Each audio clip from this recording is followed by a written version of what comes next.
오늘은 19쪽 나갈 차례 같아요. 요거 나눠드린 것 보면은 여기 잔주로 설명도 잘 돼 있고, 또 글자 보면은 위에 동그랗게 이렇게 표시한 부분 있죠? 여기 사성을 표시한 거예요. 사성. 예. 여기 한번 좀, 예. 맨 처음에 한번 볼까요? 맨 처음에 범례를 보면은, 예, 여기 범례를 보면은 끝에, 끝부분에 우리 여기 글자에서 표시하는 부분은 평성, 낮은 글자예요. 낮은 글자. 우리 평성.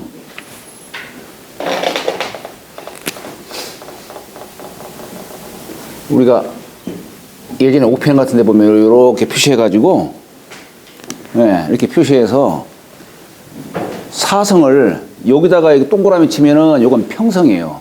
낮은 글자. 우리가 이 시를 쓸 때 보면은 거기 운을 달죠. 그 운을 단다라고 하는 것이 뭐냐면 낮은 글자를 달아요. 낮은 글자를. 그 다음에 여기에 이렇게 표시하면은 여기는 상성. 예. 그 다음에 여기는 거성. 여기는 입성. 예, 입성이에요. 그러니까 우리가 입성이라고 하는 게 뭐냐면 그 소리가 기역이라든가 비읍이라든가 리을이라든가 이렇게 탁탁 닫혀지는 거 있죠. 예, 그런 글자들이 입성이에요. 나머지는 이게 쉽게 구분하기가 어려워요. 그래서 예전에는 이제 평성, 운이라도 이렇게 이제 달려면 그 평성만이라도 알아야 돼요. 그래서 뭐 옛날엔 동동, 강지미, 어우, 제가회 뭐 이런 식으로 해가지고 그 낮은 글자를 암기를 예전에 했어요. 시 짓는 사람들은 그게 필수였어요. 지금도 마찬가지지. 지금도 시를 읽을 때 그런데 그 여기는 지금 여기는 그냥 동그라미만 이렇게 표시한 것은 여기 동그라미는 그냥 표시한 것은 상성.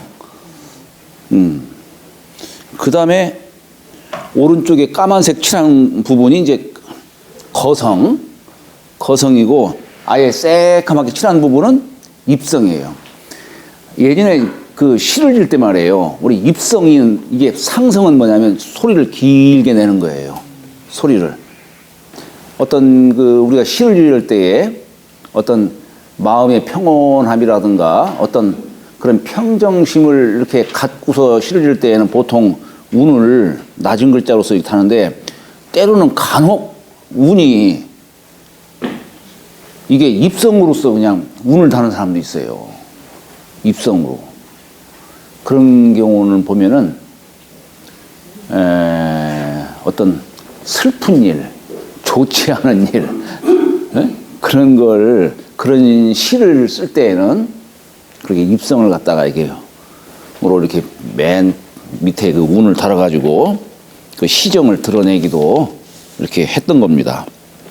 여긴 천자문이 이게 운으로 돼 있어요. 운으로 돼 있어가지고 그래서 여기에 글자마다 이렇게 지금 높은 글자, 낮은 글자, 이게 사성을 표시해 둔 부분이 다른 책에는 이게 없어요. 오직 요 책에 돼 있더라고요, 이게. 그래서 제가 요 책을 제가 추천하는 겁니다, 제가. 높은 소리인가요? 네? 그것도 다 높은 소리예요. 평성만 낮은 소리고 나머지는 다 높은 소리이기 때문에 요것만 알면 되는데 이것도 뭐 작지가 않죠. 예. 중국식 발음이죠? 예? 중국식 발음. 예, 중국식 발음이에요. 그런데 요즘에는 조금 달라요. 옛날하고. 우리가 보통 시를 쓰는 것은 옛날 이제 당시 그때에 주로 썼던 그 문법을 갖다가 이렇게 참고 삼아서 하던 겁니다. 지금 중국어는 저렇게 표시 안 하죠. 하죠. 지금도 해요. 하는데 아니 일성, 이성, 삼성. 그렇죠. 사성, 그런 식으로 하죠. 평성은 일성. 예, 그러니까요. 그런 식으로 하지. 이성은 내려오고 예. 삼성은 이렇게. 그렇죠. 이렇게. 사성은 예, 아예 탁 내려오고. 탁 예.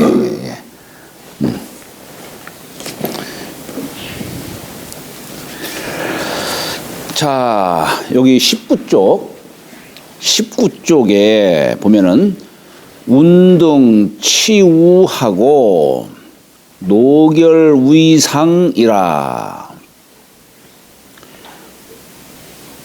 우리 전 시간 때에 유녀 성세하고 율려 조양이라. 이게 양자가 평성이잖아요. 그죠? 그 여기도 마찬가지로 상자로서 평성을 갖다 이렇게 쓰는 거예요. 운이 끝에다가 끝글에다가.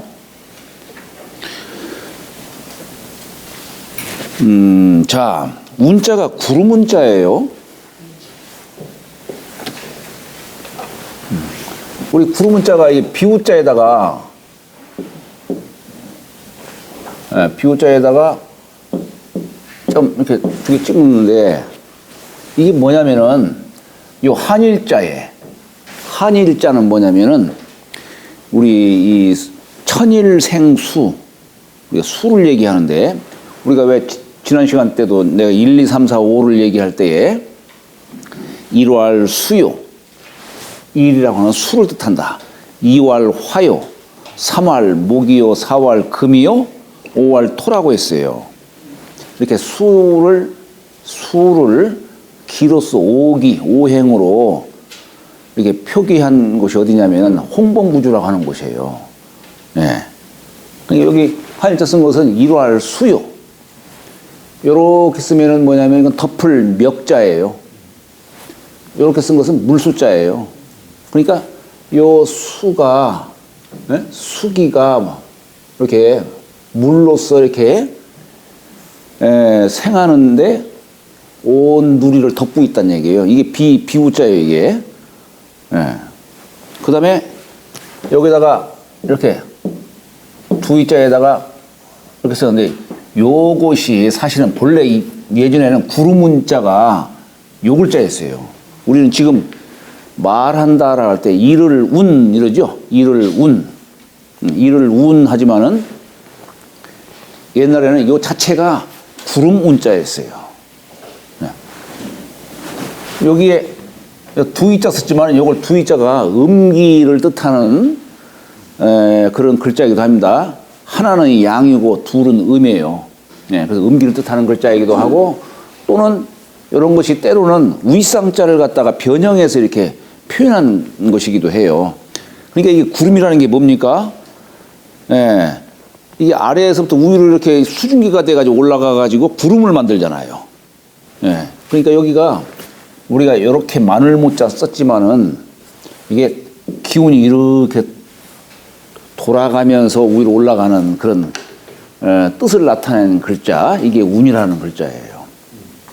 이것이 사람의 말을 할 때 기운이 밖으로 나가지요. 그죠?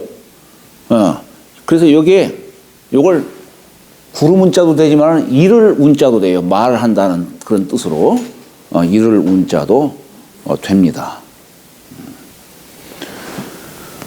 그래서 이게 구름운자가 되는 것이고 등자는 자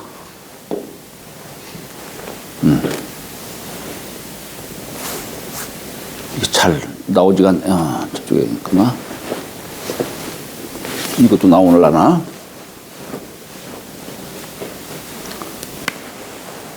자, 등자는 달월자에다가 이게 달월자도 말이에요. 달월자가 보통은 요렇게 써요. 이렇게 쓰는데 육달월변 하는 게 있죠. 육달월변, 사람의 신체를 나타내는 글자를 쓸 때에는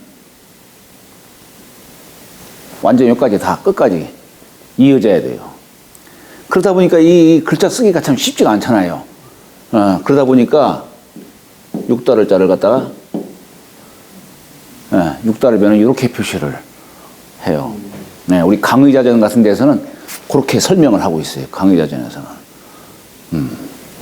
그러니까 육달변에다가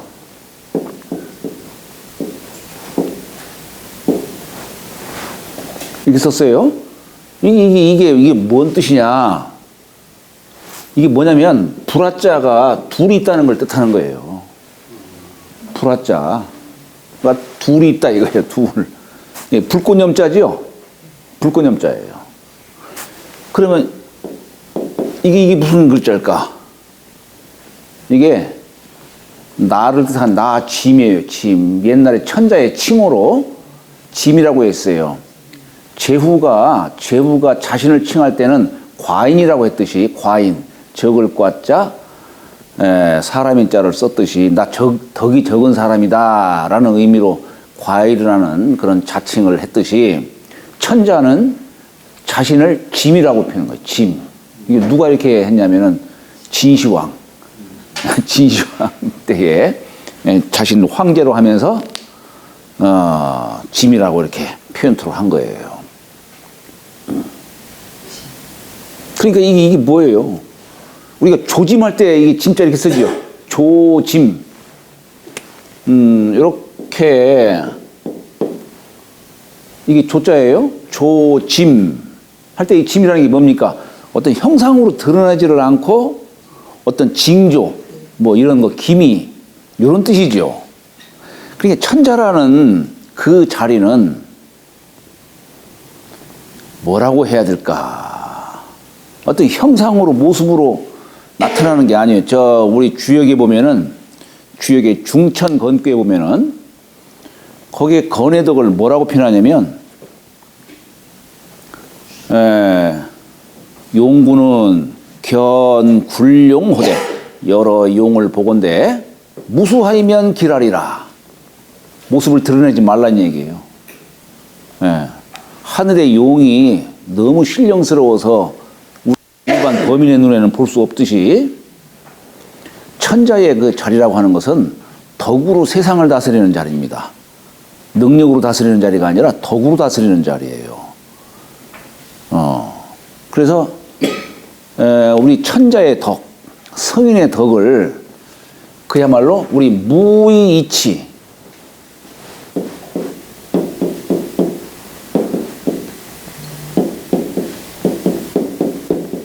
무의이치, 무의이화.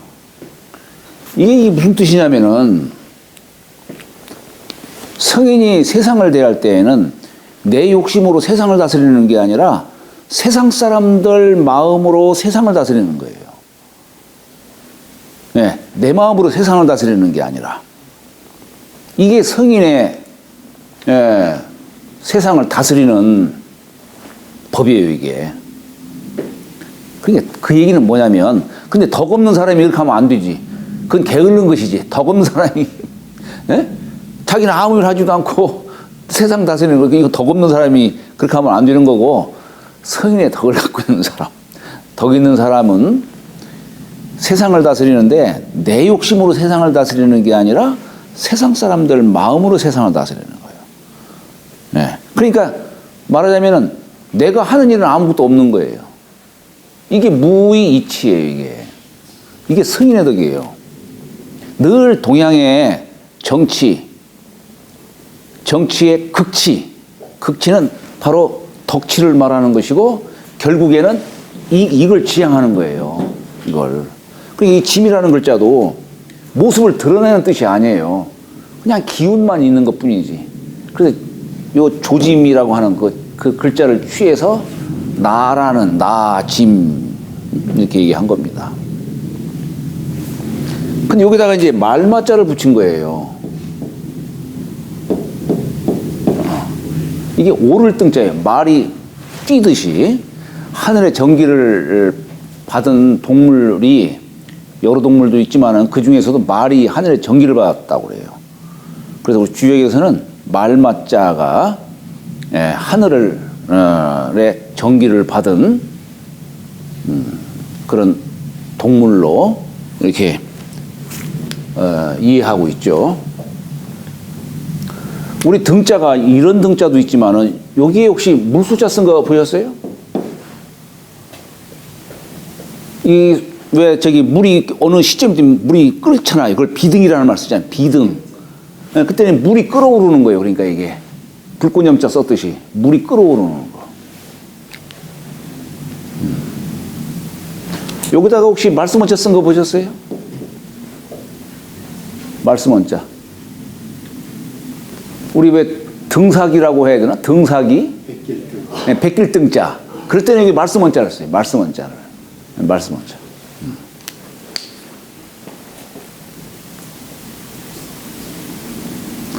그 진짜가 저희들이 알고 있는 그 진짜하고 이렇게 통용됐던 진짜가요? 이거요? 예. 네. 진짜 맞은 이게 이제 보통 이렇게도 쓰고, 이 본래 이렇게 쓰죠?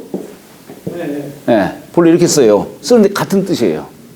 그렇게 통용이 됐던 거예요. 예, 그럼요. 예. 같은 뜻이에요.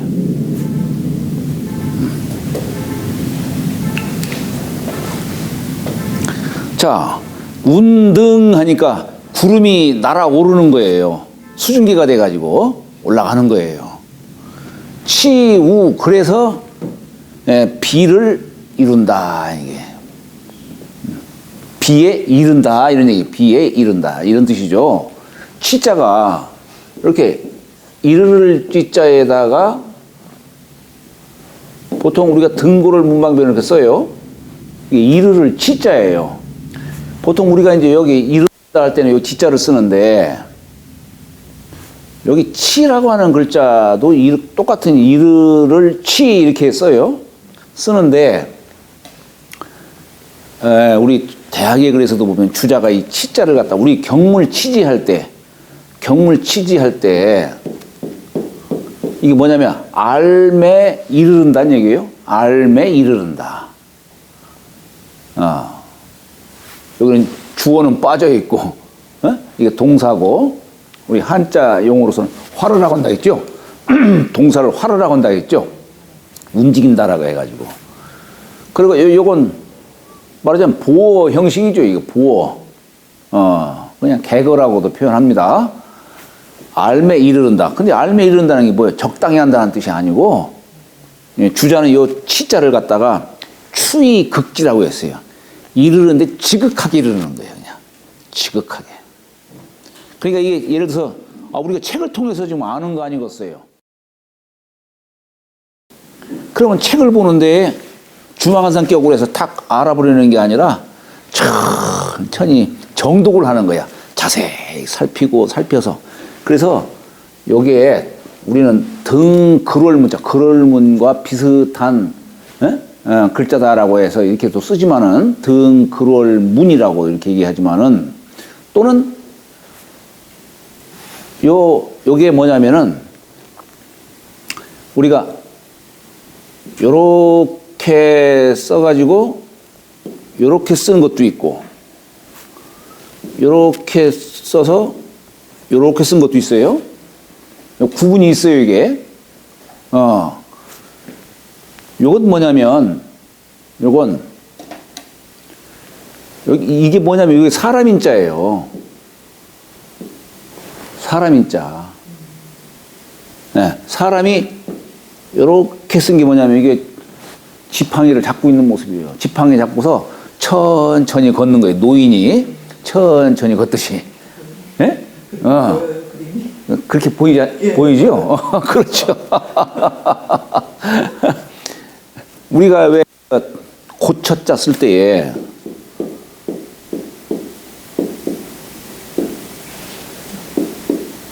이렇게 쓰잖아요. 네? 이게 뭐냐면 내 집 주변에 천천히 소요하듯이 천천히 걷는 걸 말하는 거예요. 요건 안석괴자야. 내가 방 안에 있으면 이제 기댈 수 있는 곳. 요걸 안석이라 하지요. 그죠? 이 자체가 본래 고쳐자예요. 내가 세상 밖에 나가지 않고 이제 집 주변을 서서히 거닐기도 하고, 또 안석에 편안히 기대기도 하고. 근데 여기다가 호피무늬 호자를 쓴 것은 뭐냐면 집을 꾸미는 거예요. 네, 그런 뜻이에요. 이게 고쳐자입니다. 근데 요건 여기 위에 가지 않고 요건 이렇게 나온 것은 뭐냐면, 요건 저녁석자인데 저녁은 어둠을 상징하죠. 그죠? 근데 여기다가 길게 늘어진 건 뭐냐면 어둠이 점차 드리워지는 모습이에요. 어둠이 점차 드리워지는 모습. 그래서 요걸 들이울 최 천천히 이것도 뒤쳐져 올 뒤쳐져 올 치자로 읽어요. 치. 들이울 치. 어둠의 그림자가 점차 들이워진다 해가지고 들이울 치. 뒤쳐져 올 치. 예를 들어서 우리가 뒤후자 쓸 때 보면은 이건 뭐예요? 이건 행하는데 행할 행자예요. 이게 어릴 유자예요. 어린애가 뒤쳐져 오는 거예요. 뒤따르는 거예요. 뒤따른다. 이런 뜻이에요. 어린애가 노인의 앞에 딱 가면 안 되지. 건방지다 가지. 예? 그래서 어린애가 어른을 메시고 갈 때에는 어른이 딱 계시면은 어른이 계신 자리에 오른쪽이 낮은 자리예요. 왼쪽은 높은 자리야. 그래서 왼쪽에서 메시고 가면 이건 건방진 거예요, 이건. 예? 오른쪽에서 5살 미만이면 서로 어깨를 나란히 하고 걸을 수가 있겠지만은 5살 정도 이상 차이가 나면은 견수지하라 그래요. 어깨 견자에 따를 숫자. 예? 그 정도 되면은 뭐 함께 뭐 사회 속에서 5살 정도는 이렇게 함께 할 수 있지만은 그냥 그래도 5살 정도 되면은 함께 하되 뒤쳐져 걸어라 이런 얘기예요. 뒤쳐져 걸어라. 그런 뜻이에요. 그러니 하물며 더군다나 어린애가 노인네하고 같이 가는데 그냥 앞서 간다든가 옆에 나란히 하고 간다든가 이건 옛날 상식으로는 이해할 수가 없는 거죠. 그러니까 어린애가 어른을 메시고 갈 때에는 뒤따라가다가 앞에 어디 이제 문이라든가 이런 게 있으면 쪼르르 달려가가지고 문을 탁 열고 그리고 먼저 들어가게 하고 자기가 뒤따라 들어가고 요게 예법이에요. 예를 들어서 말이에요. 요즘에 보면 혼례식장에서 아버지하고 딸이 딴 따라 하고 이렇게 가요. 그죠? 나는 그 자체가 배기 싫은데 왜 그런 일을 하나 모르겠어요. 에? 그런데 만약에 아버지가 딸하고 이렇게 만약에 간다면은 어떻게 해야 되겠어요? 딸이?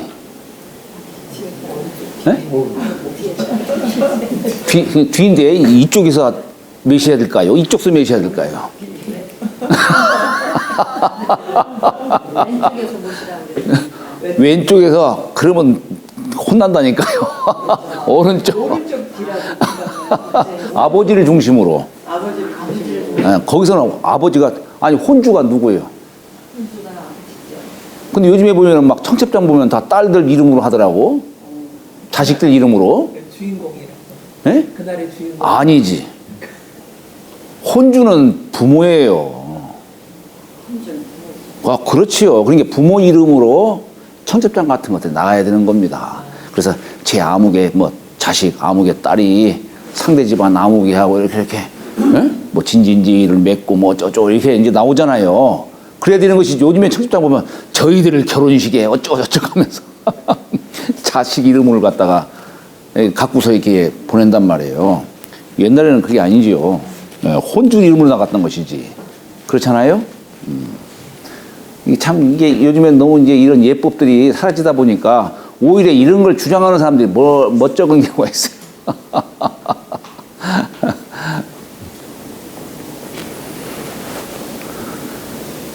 어찌 보면은 결혼식장에도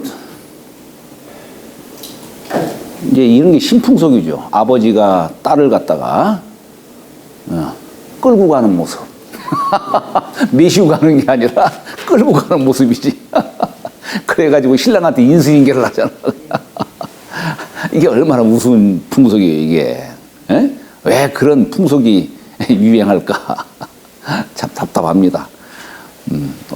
언젠가 참 가끔 제가 그런 얘기를 합니다만은 나중에 내가 좀 여유가 있다면은 이 혼례라든가 또는 상례 이걸 내가 한번 했으면 좋겠다 하는 생각이 들어가요, 그냥.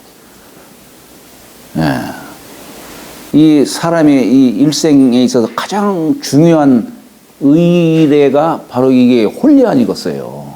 살아있는 때. 그렇잖아요? 가장 중요한 의례요, 의식이라고 할 수가 있는데 너무 경솔하게 하는 거예요. 또, 사람이 갈 때 여한 없이 가야 되는데 이 가는 자리가 너무 박한 거예요. 예? 요즘에는 뭐 아예 그냥 뭐 살아계셔도 우리 아버지 65 이상 되면 갔으면 좋겠다 뭐 이렇게 얘기하고 그렇잖아요. 아니 그렇게 하고 그러니까 제가 65이네요.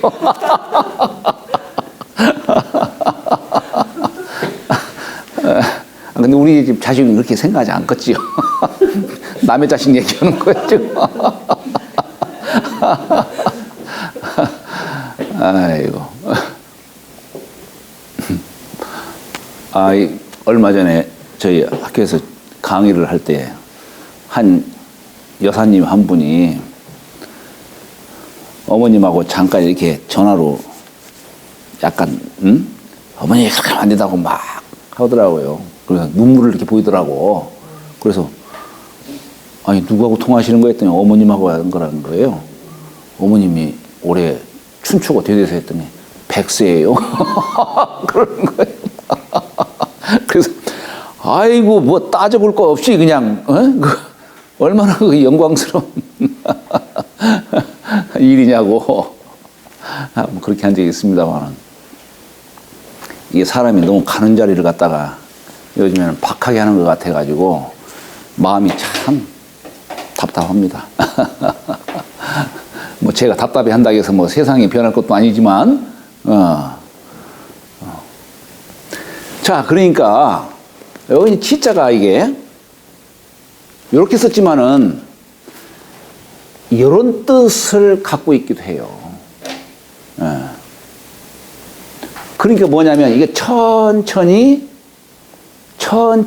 이르는 거예요. 그 얘기는 뭡니까? 주막한 성격으로 후닥후닥 이렇게 보는 게 아니고 자세히 살피고 이렇게 훑어보면서 천천히 이르는 거예요. 이게 치자의 뜻이다 이런 얘기예요. 그러니까 우리가 치지라는 말이 알매 이르른다, 적당히 이르는 게 아니에요. 자세하게까지 파고 들어가는 겁니다. 이게 치지의 뜻이에요. 네. 우는 비우자지요. 그러니까 구름이 오르고 구름이 올라가고 그래서 비를 이루고 이런 뜻이죠. 비를 이루고.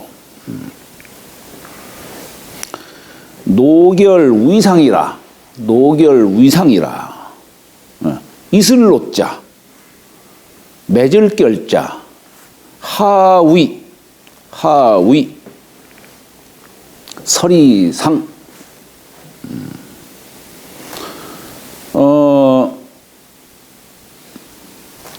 여기 이슬로자는 비우변에 길로자를 썼죠. 이제 가을이 되면은 소서, 대서, 입추, 처서, 이제 백로가 8월달 되면 백로 절기가 되죠. 예.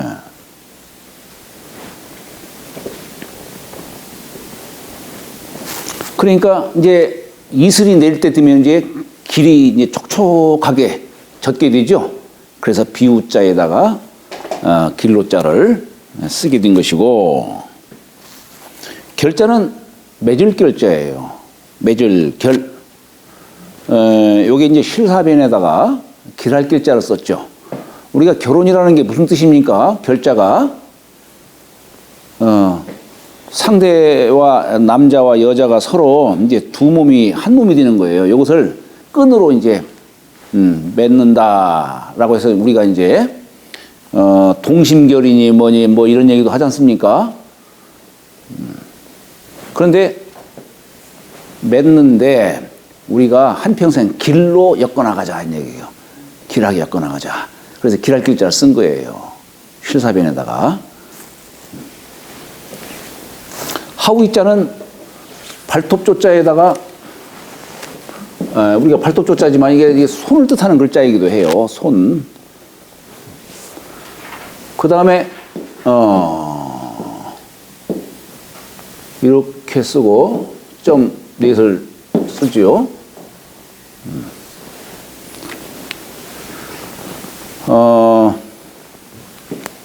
요것이